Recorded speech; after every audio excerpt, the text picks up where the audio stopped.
Hello everybody, this is Annabelle Howard from Big Fun Education. We're trying something yet again that's going to be new. We're going to record a play today, a play that I've written, and I can't wait to get started. This is part of Reading Without Borders, a community that we have that's trying to get reading to be a sociable, fun experience for kids. And today we have a few brave souls from England who very nicely volunteered to do this and help kids see what it is to make a play and collaborate. I want to immediately introduce you to our director, who has a little background since he did go to the Yale School of Drama as a playwright himself. So I hand you over to Forrest Stone. Thank you. Just so everyone knows, I'm a co-founder of Big Fun Education. Excited to be putting this together.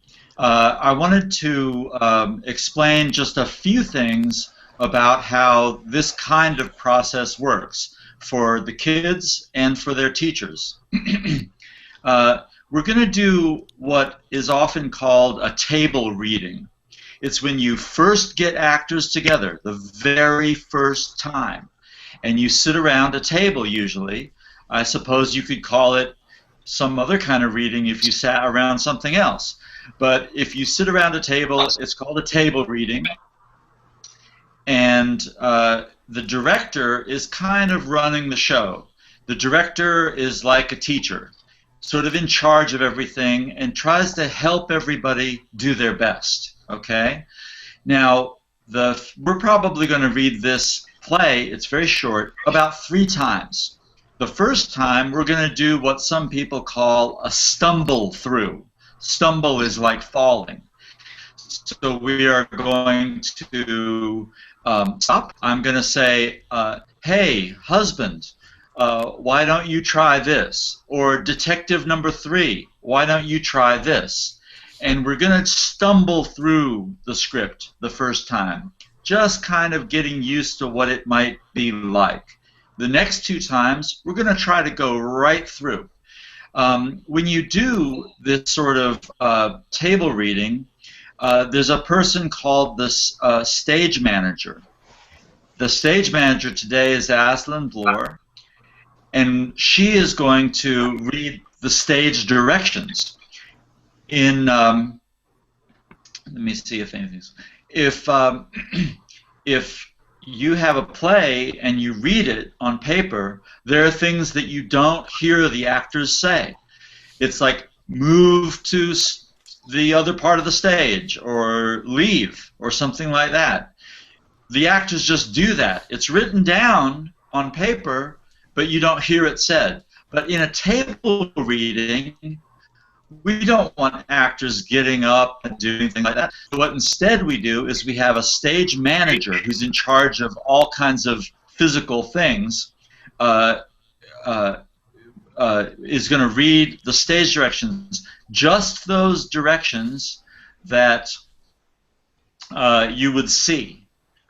So if it says they laugh, it's the job for the actors to laugh. If they say move, then the stage director will read it. Stage manager will read it. A few other words you might hear that would be good to know. The cast is everybody, all the actors who are going to read. A role is like the husband or the wife or the sergeant or something like that.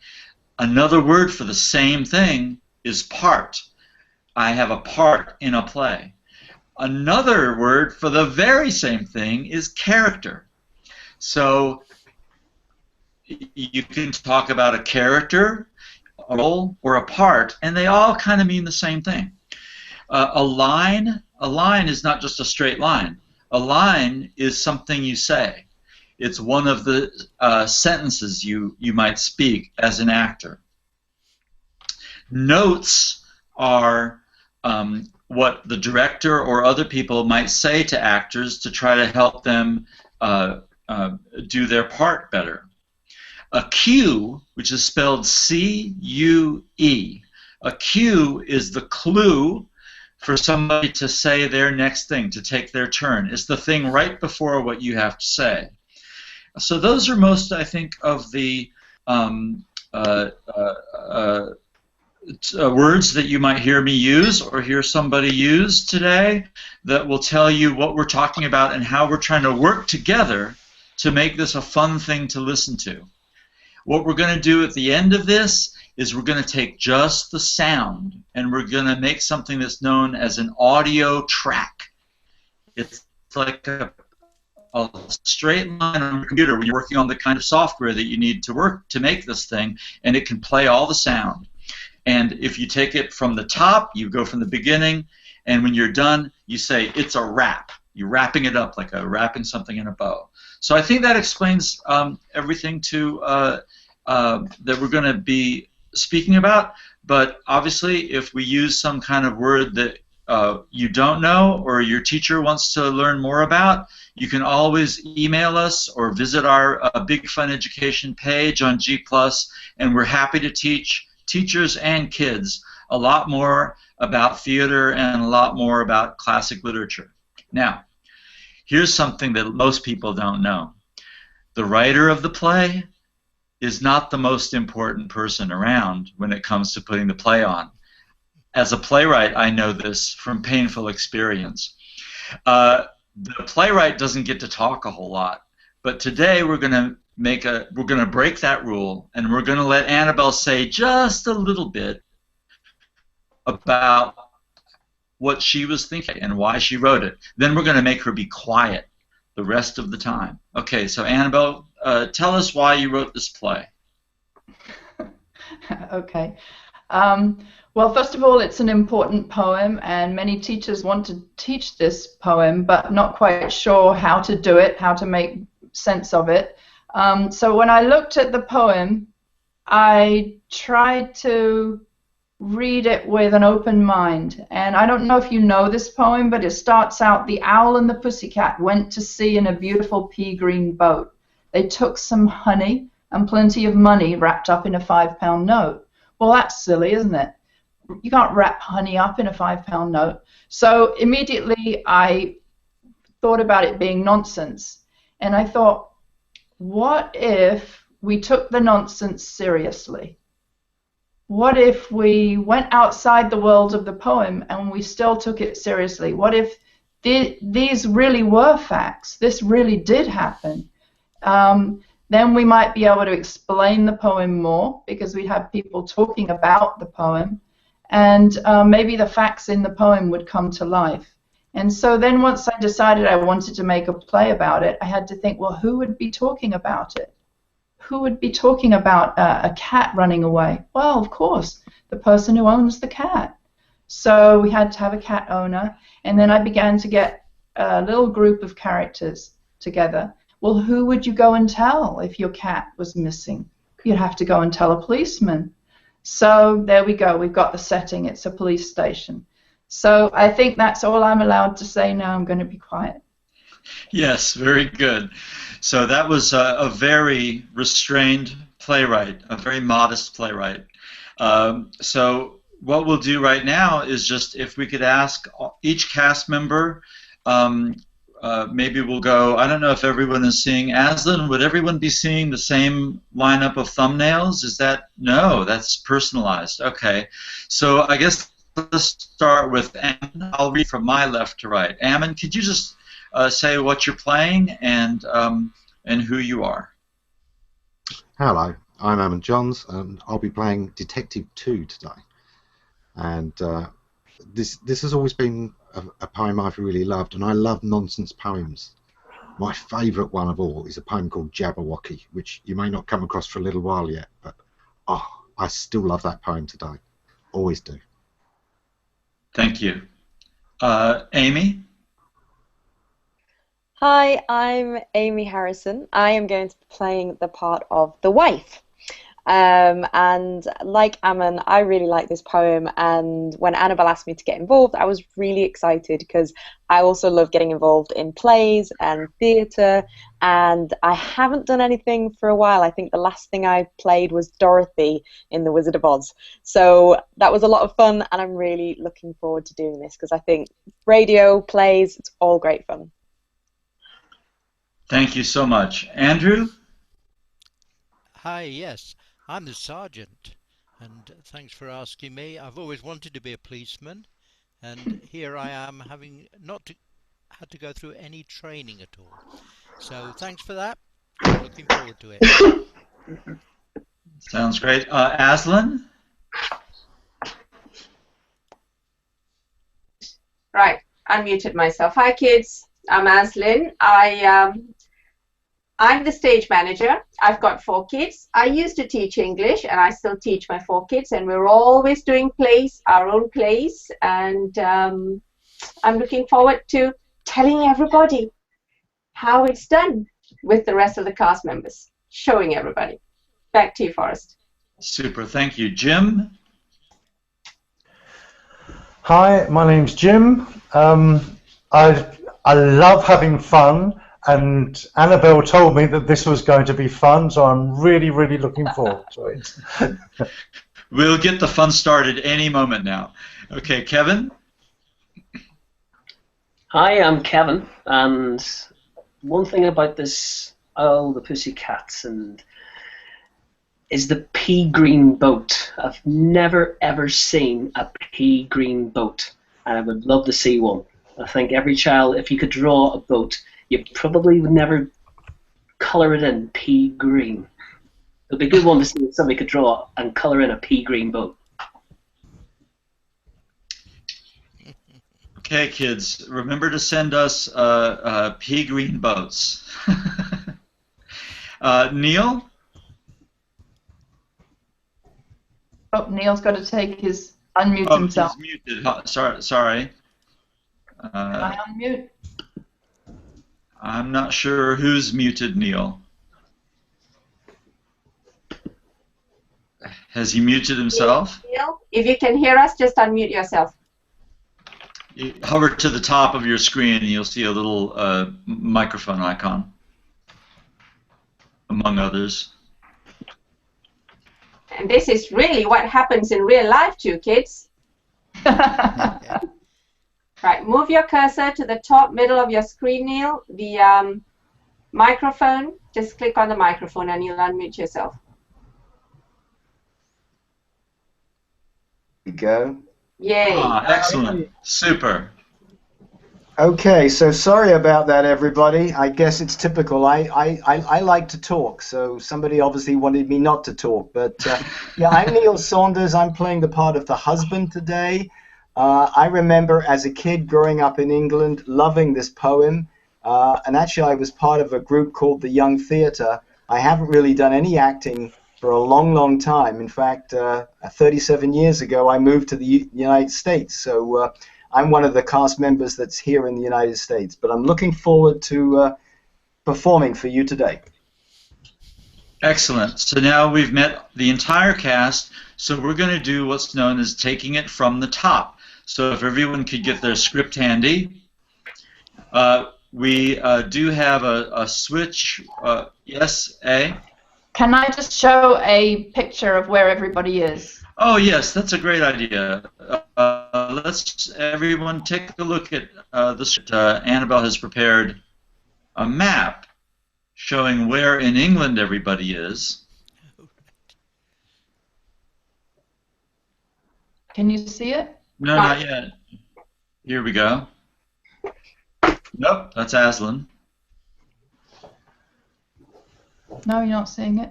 Oh, sorry about that. Are you sharing your screen? Yeah, trying to. Got nothing. No, it's coming up. Ah, here we are. Yeah. It's not a big deal, but I just thought it might be fun for kids to see. The person playing the husband, myself, the playwright, and the director, we're all in America. That's all the way over there. It's not even on the map. Sorry, America, you're not on the map. It's funny that most people live down here. Anyway, that's just a little thing. I don't want to spend a long time, but let me go back to getting it off. Okay. Great. Okay, so we're going to take it from the top, and I will just say, as an American who lived in England, that many of you who are not English might not understand that there are many different kinds of English voices. Not all English people sound exactly alike.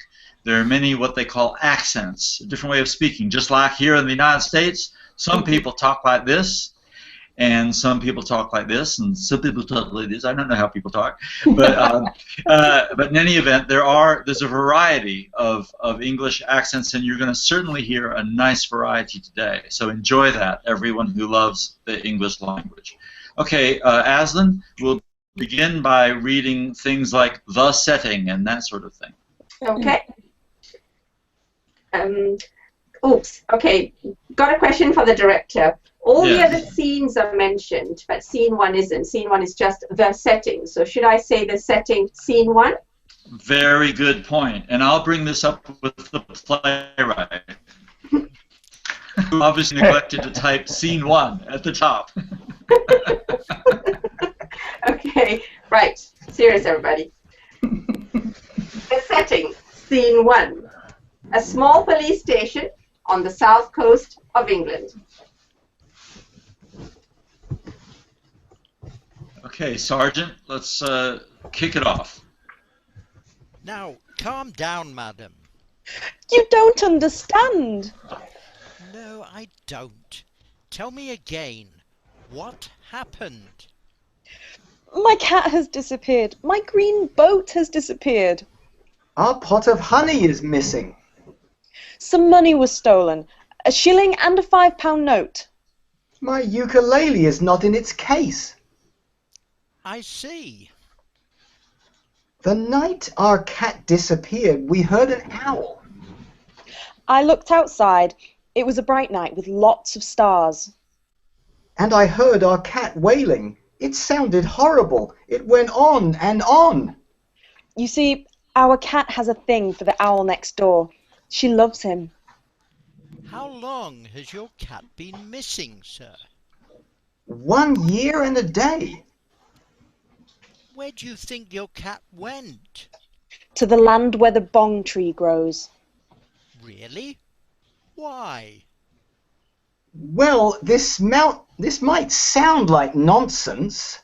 No, no, sir. Not silly at all. It's all making sense now. Please go on. Well, our cat, talked about a piggy wig. He lives in the land where the bong tree grows, and this piggy wig has a nose ring. Ah, very interesting. Does your cat eat mince? Does she eat quince? Yes. Yes, and yes. Yes. Does your cat eat with a runcible spoon? How do you know that? Sir and madam, I know exactly what happened to your cat. That's amazing. We heard about a cat and an owl dancing on the beach last night. Please wait here. Scene 2, 20 minutes later. The sergeant enters with 3 detectives. These 3 detectives have worked on this for a year and a day. Good morning. Good morning. Good morning. Tell us what happened, detectives.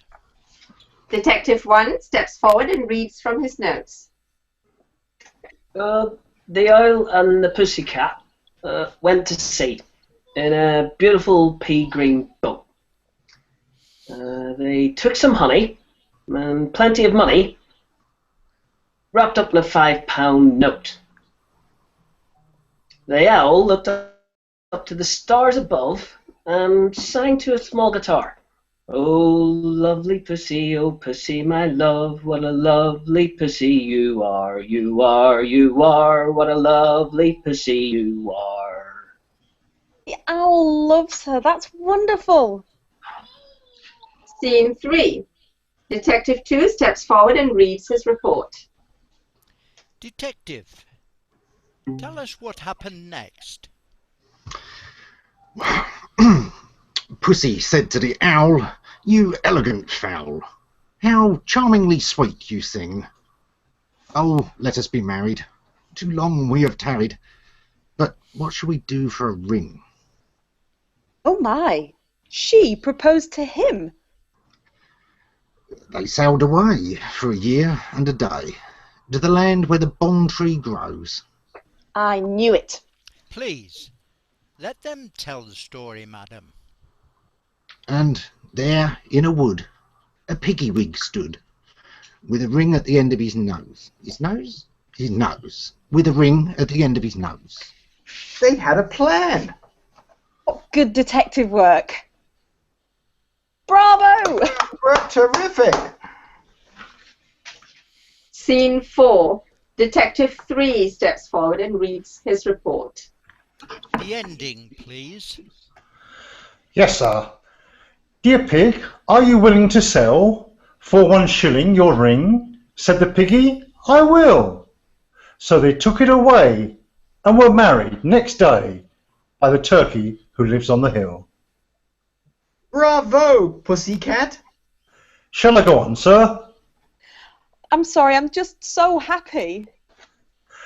Well, they dined on mince and slices of quince, which they ate with a runcible spoon. And hand in hand, on the edge of the sand, they danced by the light of the moon. The moon, yes, the moon. They danced by the light of the moon. Thank you, detectives. You may go now. The detectives exit. Scene 5. The sergeant smiles and looks out the window. My detectives are poetic. I loved the poem. They love words. They love rhymes. Crime and rhyme. Yes! Let's talk about the animals. Can the animals live with you? Yes, sir. They are married now. Marriage is not a crime. Can they live in your house? Yes. How sensible you are. The husband and wife hug each other. Now, come with me and I will give you the animals to take home. And I think the playwright also knows, should also know to write the end at the end. So now this is a part between, as I said, we will probably, there's 3 times, I think that's probably going to be good. A good amount of work to do on this so that we can make an audio track, as I explained before, of this Hangout Theater. And I have what are known as a few notes, okay? Now, I can't read my first note. Oh, okay. My general note is that everyone did very, very well. It really is delightful. And I think we can all say to the playwright who happens to be here that it is very fun. It's a very fun version of the poem. It opens the poem up in wonderful ways. Remember that the difference between a poem and a play is that in a poem, the writer is just one person speaking something, you know, or maybe even being overheard speaking something to the audience. Same thing with books. But in a play, all the characters must have some reason to speak to each other. So let's just remember, as we do it next time, think about those of you who are detectives, even though you're reading a poem, remember that you're reporting to these people who have lost their pussycat, who haven't seen the pussycat for a year and a day. And husband and wife, when you're upset, go ahead and stay upset. I mean, you don't want to interrupt the sound flow too much, but maybe find you know, a little place for a kind of gasp or Amy, one of those wonderful comic sobs. So that's a general note. A couple of little ones. I suppose when you're singing, Kevin, or Detective 1. It's beautiful, Pussy. Not one. I think you were saying lovely. So remember that the beautiful is in there, and that will make the lines, the words, the rhythm of the words work better. The scansion.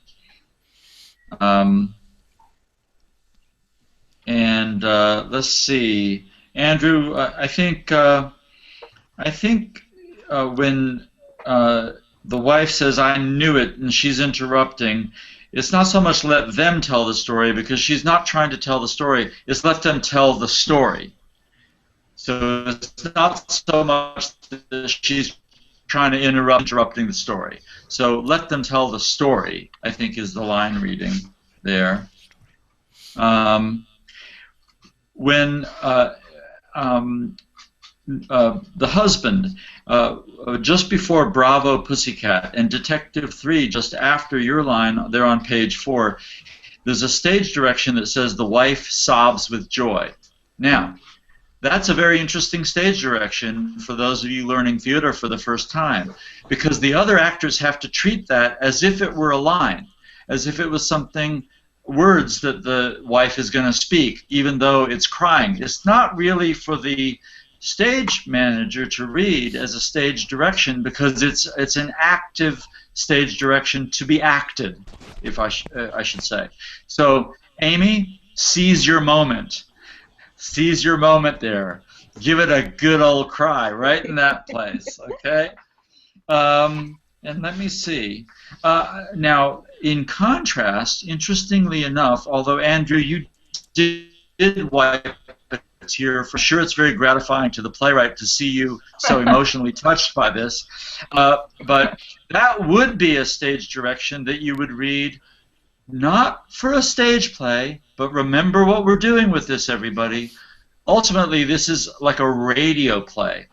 We're doing this rehearsal so you can see us. We're doing this Hangout Theater so that all the kids and their teachers can see this process of how this is done. But the product, the thing that we're going to make from it, is an audio play, a radio play. So, you know, we might have, I don't know what kind of things we'll have. Maybe we'll have police sirens in the background, those wonderful English-style ones, which are different from the American-style noise. But this is going to be a radio play, so the audience would not be able to see the sergeant wiping a tear from his eye. So, Aslan, as stage manager, you will be reading that line. So those are all my notes right now. I did have something that we have to speak to the director about. Now, in the professional theater, if you really have a job doing this, well, actually nobody has a job doing this, but if you have a project when you do this, there are agreements, and the playwright is in charge of all the things that are actually spoken and who's going to speak them. The playwright is legally in charge of the script, but a director may ask a question like this and ask permission of a playwright. At the bottom of page 4, Detective 3 has this speech, and hand in hand on the edge of the sand, they dance by the light of the moon. I'm wondering if the playwright would be okay if the husband and wife take the next two lines, the moon, like that, or something like that, and then the detective does answer, they dance by the light of the moon. So if we almost have that speech interrupted by the husband and wife asking, the moon? You're talking about the moon? So the moon, if they take those two lines, what do you think of that, playwright? I was thinking it might add a little humor, a little chuckle towards the end. What do you think? Yeah, I think it would, and I think it would keep the speed going, keep everybody in this, you know, together. It is changing it because it's sort of putting question marks in instead of commas. But yeah, it's fine. That's fine. Also, I'd like to do a little sound check on Andy, if possible, because I went into the control room and boosted sound on him. Okay, so when we have a moment, if we could try that. Just quickly with that, did you want us to take one each? Would that be easier? yes, I think maybe if I think it would be fun if it was first Neil and then Amy. Cool. Okay. Got it. That'll be an ascending Yes. sound. Yeah. So yeah, let's do a sound check right the way around, because I see that we have Ammon's profile and Andrew's profile. I'm not seeing live shots of them, so maybe we should just take one sound check all the way around.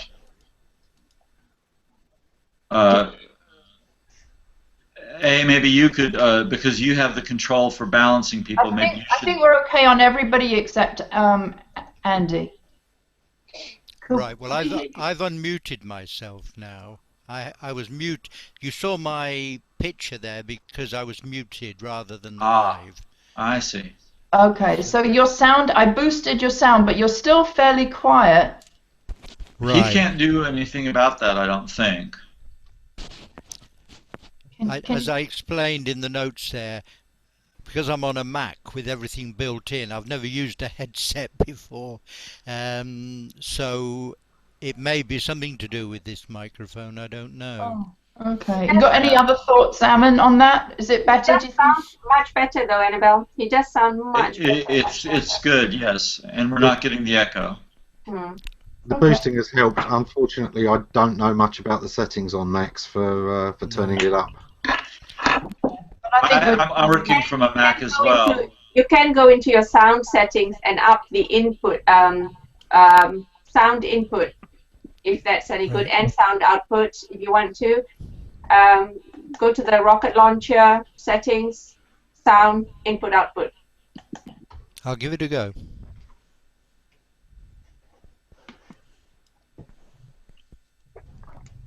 Do you know how long that took, Forrest? It seemed to take longer than I imagined. I did not mark that. And that would be the stage manager's job. Oh. Typical director. Typical director there. Right, this is so much fun getting to act like a director when I've seen them, so many of them work on my stuff. So.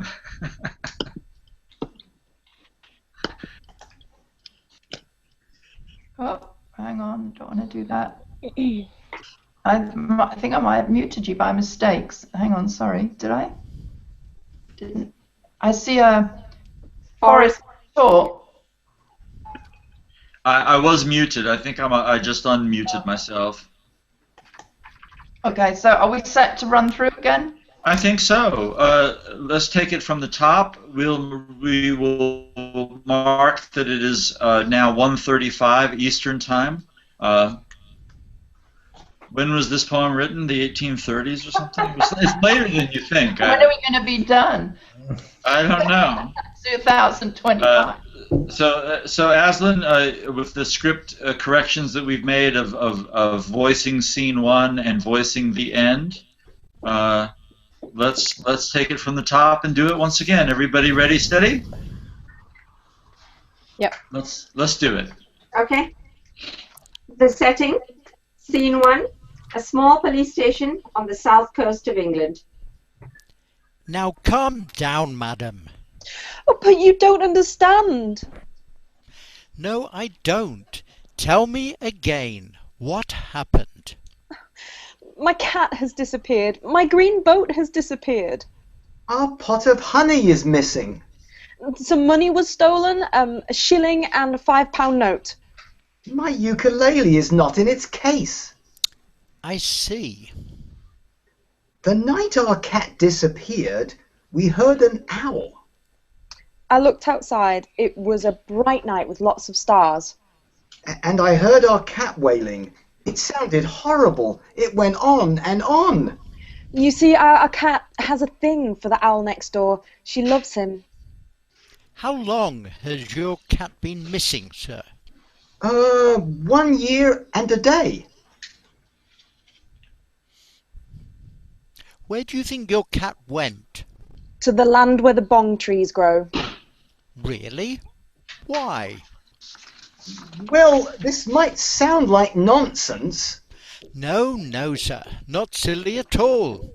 It's all making sense now. Please go on. Well, she, our cat, talked about a piggy wig. He lives in the land where the bong tree grows, and this piggy-wig has a nose ring. Ah, very interesting. Does your cat eat mince? Does she eat quince? Yes. And yes. And does your cat eat with a runcible spoon? How do you know that? Sir and madam, I know exactly what happened to your cat. That's amazing. We heard about a cat and an owl dancing on the beach last night. Please wait here. Scene 2. 20 minutes later, the sergeant enters with 3 detectives. These 3 detectives have worked on this for a year and a day. Good morning. Tell us what happened, detectives. Detective 1 steps forward and reads from his notes. Well, the owl and the pussycat went to sea in a beautiful pea green boat. They took some honey and plenty of money wrapped up in a £5 note. The owl looked up to the stars above and sang to a small guitar, "Oh, lovely pussy, oh, pussy, my love, what a beautiful pussy you are, you are, you are, what a beautiful pussy you are." Oh, well, we'll get the key there. The owl loves her. That's wonderful. Scene 3. Detective 2 steps forward and reads his report.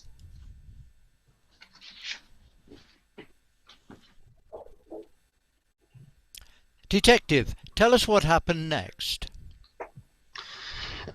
Pussy said to the owl, "You elegant fowl, how charmingly sweet you sing. Oh, let us be married. Too long we have tarried. But what shall we do for a ring?" Oh my. She proposed to him.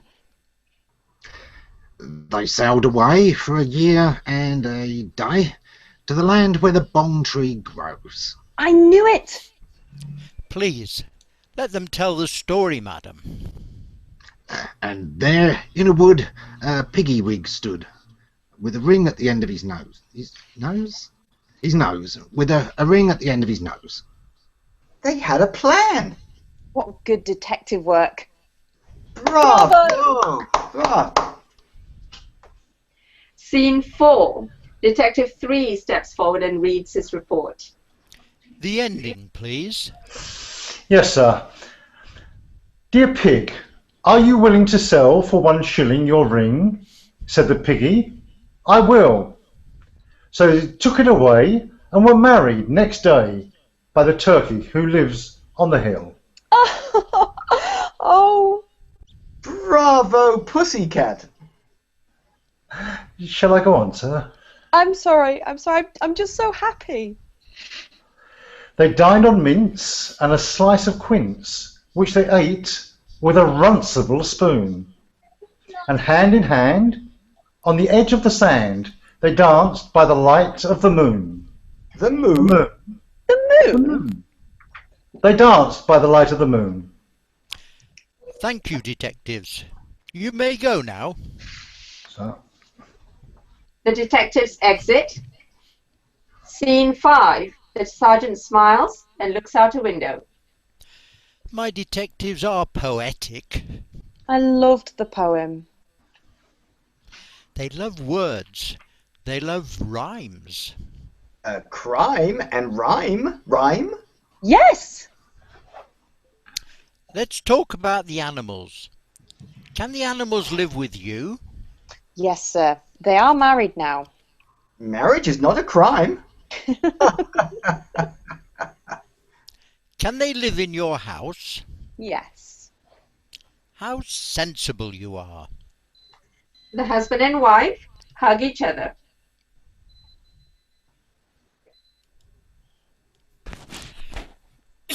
That's still the sergeant.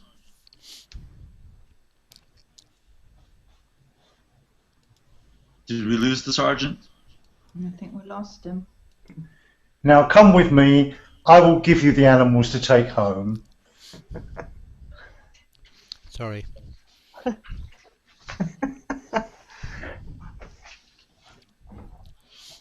I think we lost Andrew there for. Yes, still sorry, have lost yes. Andrew there. Can you hear me? We can hear you, yeah. Can't see you. And well, that's okay. One more set of notes, and then we'll try it a third time as soon as we've got everybody back on board technologically.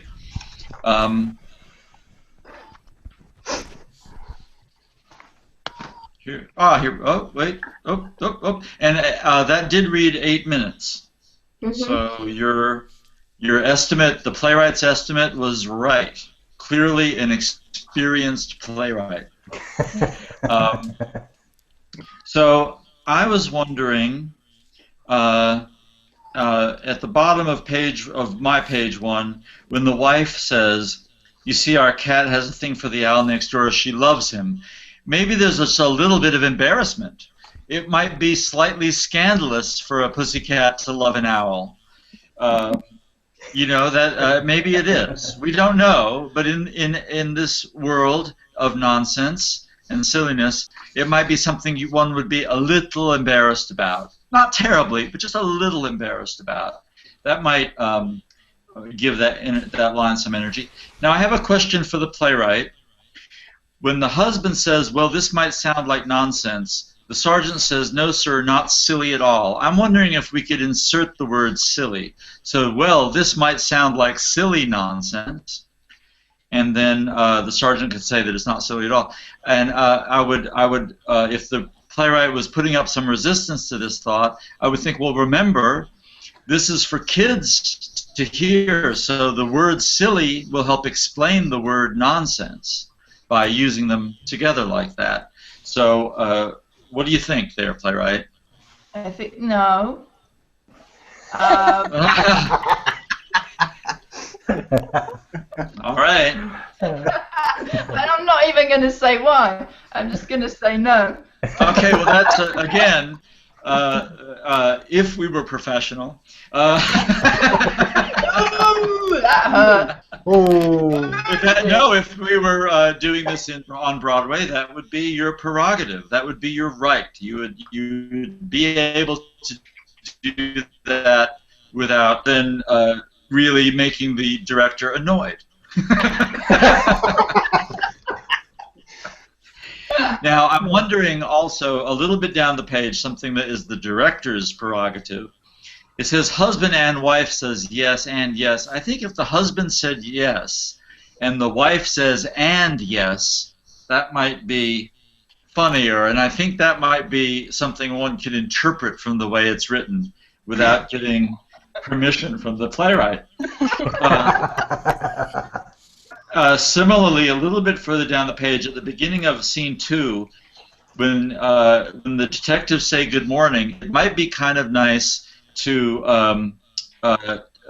take the lead of the wonderful Three Stooges, a great American tradition, and if each detective would say good morning in turn, so good morning, good morning, good morning, 1, 2, 3. That might add a little bit of pace. Pace is kind of like speed, but it's also rhythm, so a little pace to it there. Did you want the pitch going up as well as they do that? I think we'll see what happens. We'll see what happens. It could be a little bit like, you know, hello, hello, hello. That's what Larry, Curly, and Moe always did. Oh, we could go on about Larry, Curly, and Moe. Great, truly amazing artists. So Ammon had a good point there. Do you mean in numerical order? So Detective 1 says good morning, then Detective 2 says good morning. Yeah. Yes, I think that would just 1, 2, 3. Now, all of the detectives were doing a great job of reading a poem, but at the same time you're reporting from your notes. And at different times you were showing kind of wonderment, like, oh, what do you know? Look at this. According to my notes, you know, this is quite something. This is rather extraordinary that they would be running away with money in £5 notes and green boats and all these things. And I love that. So be conscious of it and go ahead and do that plenty. Do that a lot. The idea that you're kind of, oh, well, well, I see what happened here. That sort of thing. It should be quite funny, I think. And then Kevin, I don't know, for later reference, can you hear my piano? See if it's pussy, oh pussy, oh, ba, ba, ba. And I'll try to get an exact key later on to add a little guitar under you. We'll see. But if you can keep that in mind, that would be helpful. Or any like this G. Any number of good keys. The people's key of G. We did step over. What did we step over? We stepped on something. I know we stepped on something. In scene 5, he wipes a tear of happiness from his eye. Oh, yeah. Yes. Okay. So, wife, before you say I love the poem, let the stage manager read. He wipes eye. I love the way everything else went. Those were my only take 2 notes. I think just everyone was doing it, but just again to make us aware of it and conscious of it, give just a moment after the person before you speaks. Let that line kind of finish, because we are all around the world, and even at the speed of light, it seems there's a little bit of lag, a little bit of delay. So let's account for that by just trying to create what you might call a little separation between each line. That would be great. So, I'm just moving because my little one's crying. Ah. She's in tears upstairs. Right. Oh. Well, this is a terribly sad poem we're reading, of course. We're upsetting children everywhere. That's right. All right. He had a poster of the owl on the wall and has just discovered he's no longer an eligible bachelor. George Clooney. That's right. The George Clooney owls. That sounds like when they put this the card when the Beatles played the Ed Sullivan Show and they put the card up. Sorry, girls, he's married under John. Okay, good. So let's start again. So I think Aslan, it would be scene 1, the setting. Scene 1, the setting. Okay. Yes, right. Okay, let's start it from the top. It's now 1:50. We should wrap this up very soon. Here we go. 8 or 10 more minutes and we're done. Scene 1, the setting. A small police station on the south coast of England. Now calm down, madam. But you don't understand. No, I don't. Tell me again. What happened? My cat has disappeared. My green boat has disappeared. Our pot of honey is missing.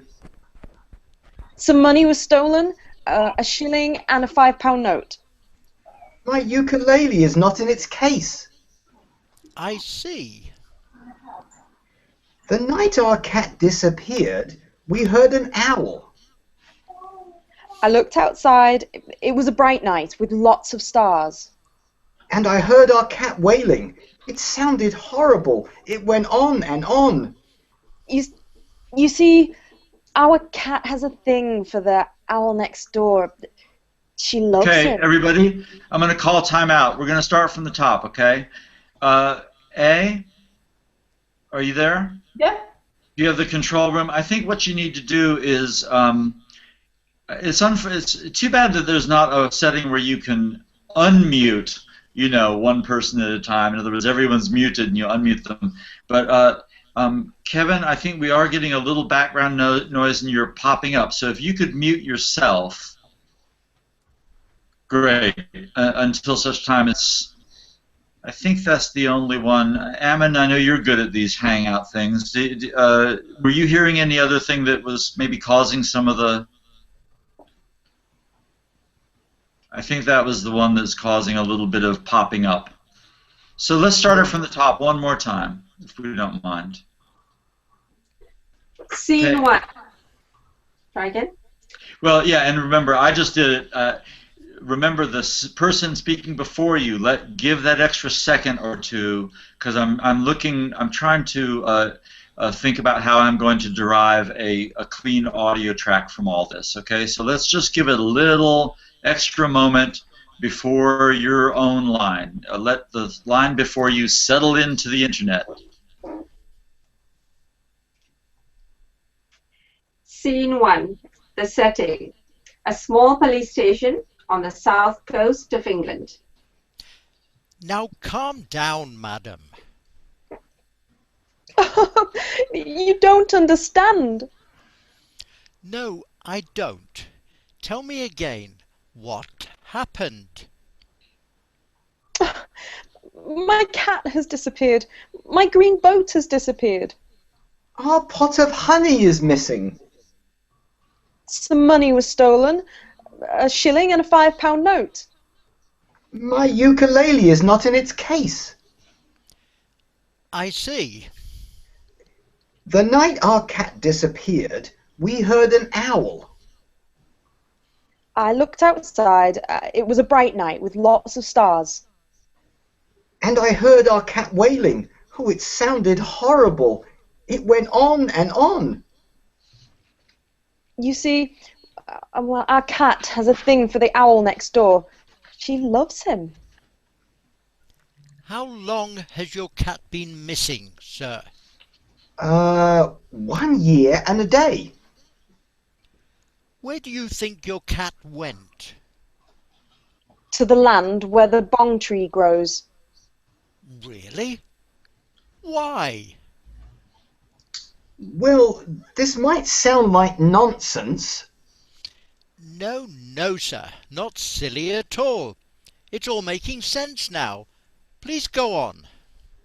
Well, our cat, talked about a piggy wig.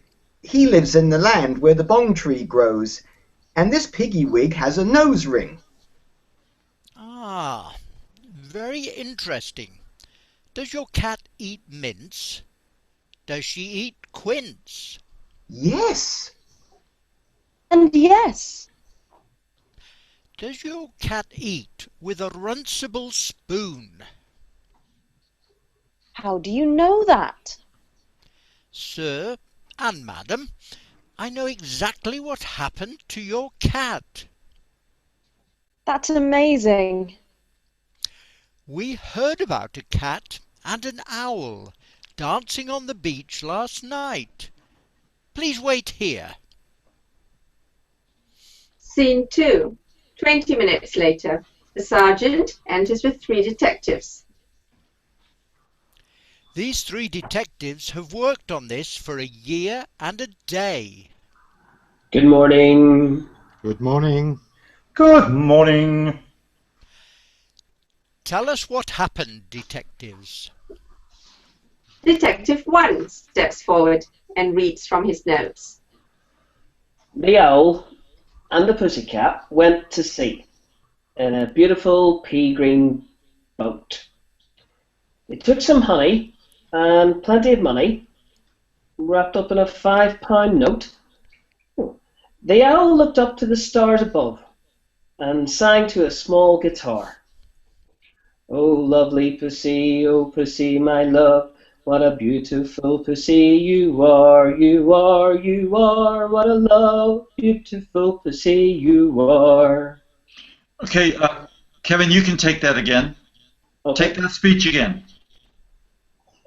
The whole speech. Yeah, it's technical problems. I'm hearing you go in and out. The owl and the pussycat went to sea in a beautiful pea green boat. They took some honey and plenty of money, wrapped up in a £5 note. The owl looked up to the stars above and sang to a small guitar. Oh, lovely pussy, oh, pussy, my love, what a beautiful pussy you are, you are, you are, what a beautiful pussy you are. owl loves her. That's wonderful. Scene 3. Detective 2 steps forward and reads his report. Detective, tell us what happened next.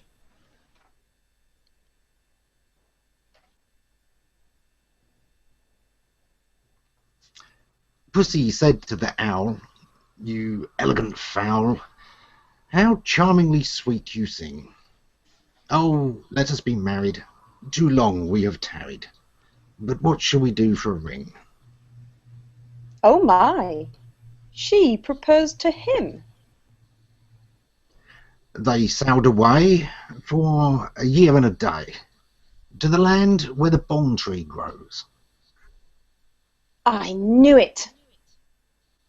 Please, let them tell the story, madam.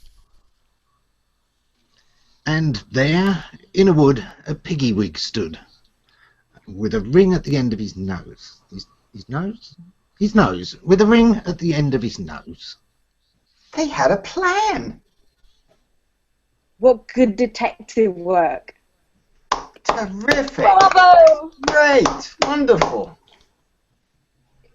Scene 4. Detective 3 steps forward and reads his report.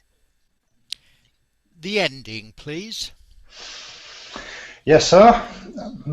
Dear pig, are you willing to sell for 1 shilling your ring? Said the piggy. I will. So they took it away and were married next day by the turkey who lives on the hill. Oh. Bravo, Pussycat. Shall I go on, sir? Oh, I'm sorry. I'm just so happy. They dined on mince and slices of quince, which they ate with a runcible spoon. And hand in hand, on the edge of the sand, they danced by the light of the moon. The moon. The moon. They danced by the light of the moon. Thank you, detectives. You may go now. Thank you, sir. The detectives exit. Scene 5. The sergeant smiles and looks out a window. My detectives are poetic. He wipes a tear of happiness from his eye. I loved the poem. They love words. They love rhymes. Crime and rhyme. Yes. Let's talk about the animals. Can the animals live with you? Yes, sir. They are married now. Marriage is not a crime. Can they live in your house? Yes. How sensible you are. The husband and wife hug each other. Now, come with me. I will give you the animals to take home.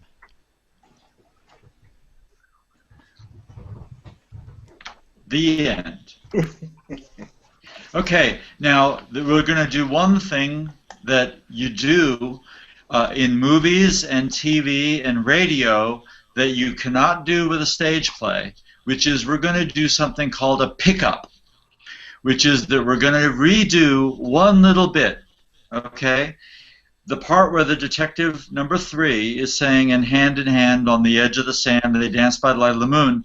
This last time we didn't have the husband and wife come in with the questions, the moon, that right there. And then, Andrew, if you could close off this pickup by reading your line, "Thank you, detectives, you may go now." So we'll start with Detective 3 with the line in hand. Or you could start the line before that, "They dined on mince." Either way you want to go, okay? They dined on... Let's start that one again. Yeah. They dined on mince and slices of quince, which they ate with a runcible spoon. And hand in hand on the edge of the sand, they danced by the light of the moon. The moon? The moon? Yeah, they dance by the light of the moon. Thank you, detectives. You may go now. Thank you. Beautiful. I think if we have someone in the control room who can give everyone a huge round of applause. Isn't there a sound effect that you have on Google Plus? There is. I can't get to it quick enough. Hang on. Well. I will. So thank all of you.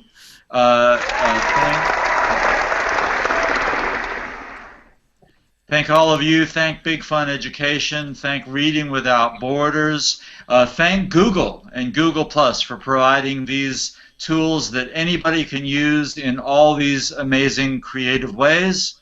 And I think that's about it, folks. Now we can go to the after party. Thanks so much, everybody. I don't want to keep you a minute longer, but that was wonderful. I can't wait to make it into an other kind of play. All right, bye, everybody. Thanks. Thank you.